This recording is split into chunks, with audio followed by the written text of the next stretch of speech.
morning, everyone. This morning we're going to read a couple of stories from the Sneetches and Other Stories by Dr. Seuss.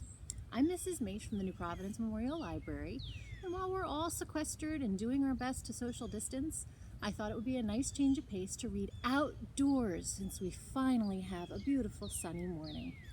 Are you ready? Get settled in. Here we go. The Sneetches and Other Stories by Dr. Seuss.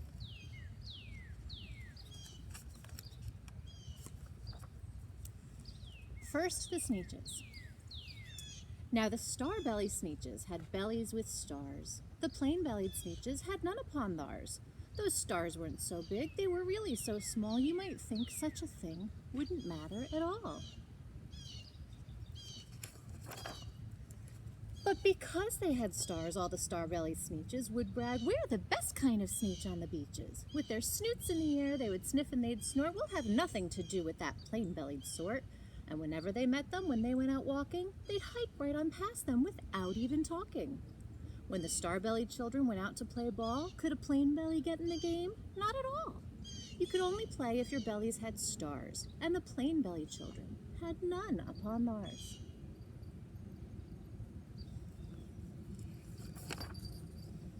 When the star-belly Sneetchers had Frankfurter roasts or picnics or parties or marshmallow toasts, they never invited the plain-belly Sneetches. They left them out cold in the dark of the beaches.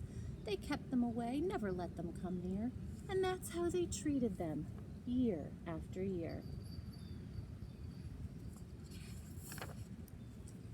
Then one day it seems, while the plain-belly Sneetches were moping and doping alone on the beaches, just sitting there wishing their bellies had stars, a stranger zipped up in the strangest of cars. "My friends," he announced in a voice clear and keen, "my name is Sylvester McMonkey McBean, and I've heard of your troubles. I've heard you're unhappy, but I can fix that. I'm the fix-it-up chappie. I've come here to help you. I have what you need, and my prices are low, and I work at great speed, and my work is 100% guaranteed." Then quickly Sylvester McMonkey McBean put together a very peculiar machine, and he said, "You want stars like a star-bellied Sneetch? My friends, you can have them for $3 each. Just pay me your money and hop right aboard." So they clambered inside, then the big machine roared, and it clunked, and it bonked, and it jerked, and it burked, and it bopped them about, but the thing really worked.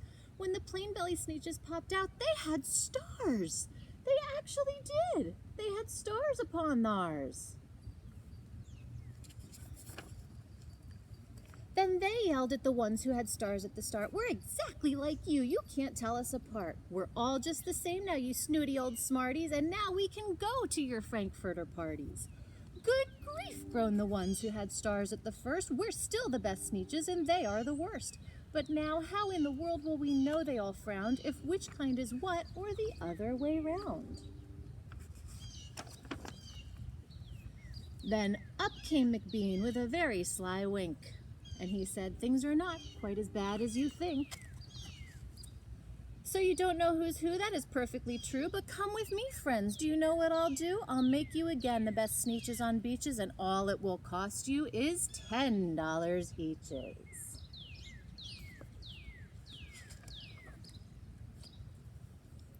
"Belly stars are no longer in style," said McBean. "What you need is a trip through my star-off machine. This wondrous contraption will take off your stars so you won't look like Sneetches who have them on theirs." And that handy machine, working very precisely, removed all the stars from their bellies quite nicely.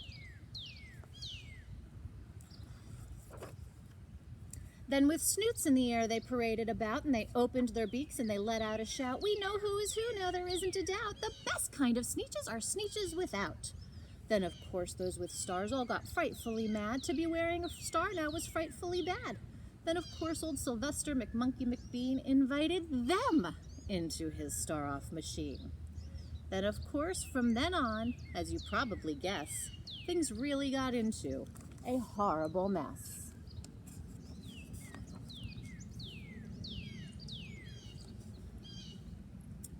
All the rest of that day, on those wild screaming beaches, the fix-it-up chappie kept fixing up Sneetches. Off again, on again, in again, out again. Through the machines they raced round and about again, changing their stars every minute or two. They kept paying money, they kept running through until neither the plane or the star bellies knew whether this one was that one or that one was this one or which one was what one or what one was who.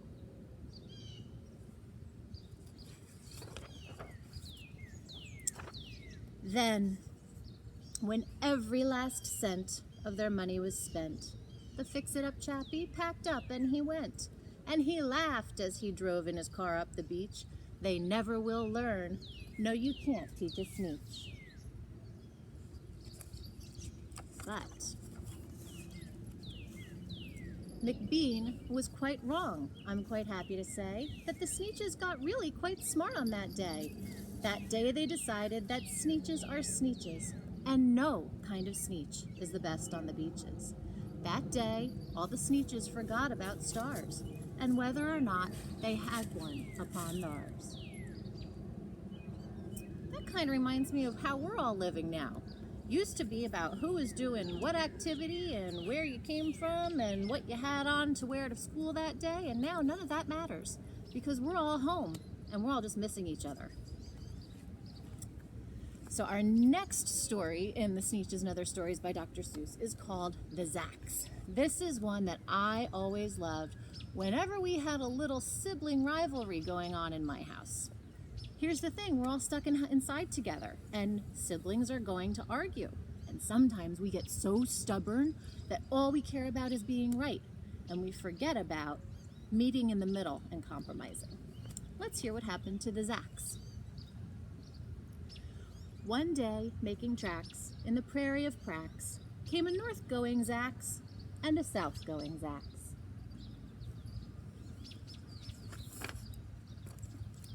And it happened that both of them came to a place where they bumped. There they stood, foot to foot, face to face. "Look here now," the north-going Zacks said. "I say, you are blocking my path. You are right in my way. I'm a north-going Zacks, and I always go north. Get out of my way now and let me go forth." "Who's in whose way?" snapped the south-going Zacks. "I always go south, making south-going tracks, so you're in my way, and I ask you to move and let me go south in my south-going groove." The north-going Zacks puffed his chest up with pride. "I never," he said, "take a step to one side. And I'll prove to you that I won't change my ways if I have to keep standing here 59 days. "And I'll prove to you," said the south-going Zacks, "that I can stand here in the prairie of cracks for 59 years. For I live by a rule that I learned as a boy back in south-going school. Never budge. That's my rule. Never budge in the least. Not an inch to the west, not an inch to the east. I'll stay here, not budging. I can and I will if it makes you and me and the whole world stand still."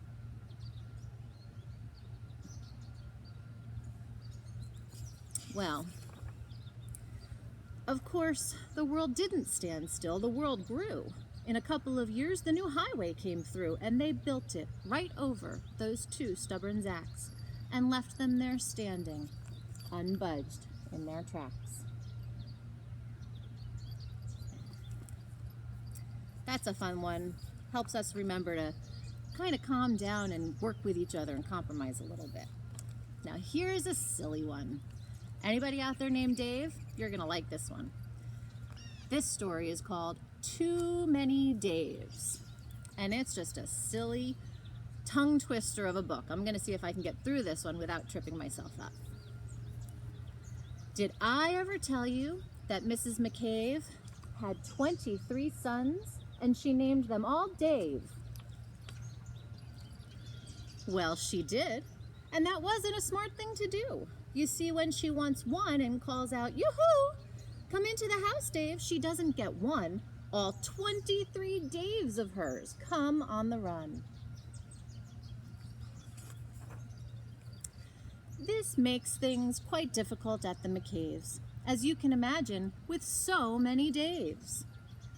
And often she wishes that when they were born, she had named one of them Bodkin Van Horn, and one of them Who's Foos, and one Sonny Jim, and one of them Hot Shot, and one of them Snim, and one of them Shadrach, and one of them Blinky, and one of them Stuffy, and one of them Stinky, another one Put Put, another one Moonface, another one Marvin O'Gravel Balloon Face, and one of them Ziggy, and one Soggy Muff, and one Buffalo Bill, and one Biffalo Buff, and one of them Sneepy, and one Weepy Weed, and one Paris Garters, and one Harris Tweed, and one of them Sir Michael Carmichael Zut, and one of them Oliver Bolivar Butt, and one of them Zanzibar Buck Buck McFate. But she didn't do it. And now it's too late. Oh, we're here at the last story in this collection. This one's my favorite. This one is a story about being afraid of something because you're not quite sure what it is. So maybe you just need to learn a little more and put your fear away. Here we go. What was I scared of? Well, I was walking in the night and I saw nothing scary, for I have never been afraid of anything, not very. Then I was deep within the woods, when suddenly I spied them. I saw a pair of pale green pants with nobody inside them. I wasn't scared, but yet I stopped. What could those pants be there for? What could a pair of pants at night be standing in the air for? And then they moved. Those empty pants, they kind of started jumping. And then my heart, I must admit, it kind of started thumping. So I got out. I got out fast as I could go, sir. I wasn't scared, but pants like that, I did not care for. No, sir. After that, a week went by. Then one dark night in Greenwich, I had to do an errand there. I had to fetch some Greenwich spinach. Well, I had fetched the spinach. I was starting back through town when those pants raced round a corner and they almost knocked me down. I lost my Greenwich spinach, but I didn't even care. I ran for home. Believe me, I had really had a scare. Now, bicycles were never made for pale green pants to ride them, especially spooky pale green pants with nobody inside them. The next night, I was fishing for doubt trout on Rover River when those pants came rowing toward me.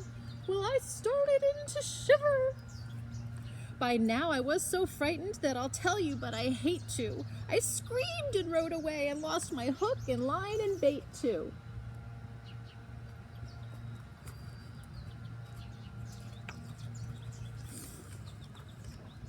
I ran and found a brickle bush. I hid myself away. I got brickles in my britches, but I stayed there anyway. I stayed all night, the next night too. I'd be there still, no doubt, but I had to do an errand. So the next night, I went out. I had to do an errand.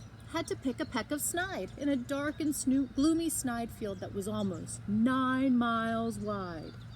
I said, I do not fear those pants with nobody inside them. I said and said and said those words. I said them, but I lied them.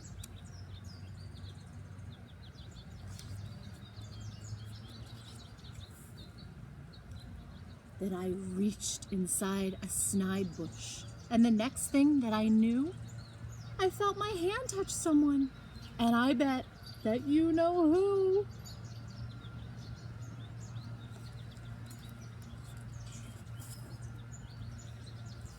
And there I was, caught in the snide, and in that dreadful place, those spooky empty pants and I were standing face to face. I yelled for help, I screamed, I shrieked, I howled, I yelled, I cried, oh, save me from these pale green pants with nobody inside.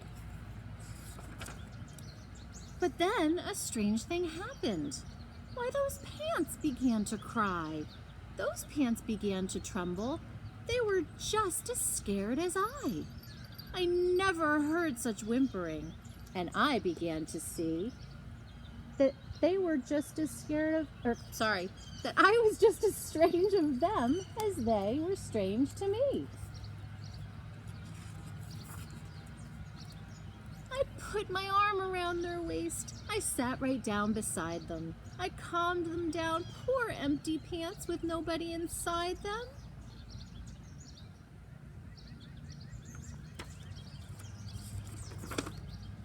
And now we meet quite often, those empty pants and I, and we never shake or tremble. We both smile and just say hi. And that's the end, boys and girls. That's the end of the book, The Sneetches and Other Stories by Dr. Seuss. We really miss seeing all of you at the library, and I hope that when all of this is over, you all come back and come and check out the Sneetches book or one of many, many other picture books that we have at the library. In the meantime, keep doing what you're doing, stay home, be smart, be safe, and just know that we all miss you at the New Providence Memorial Library.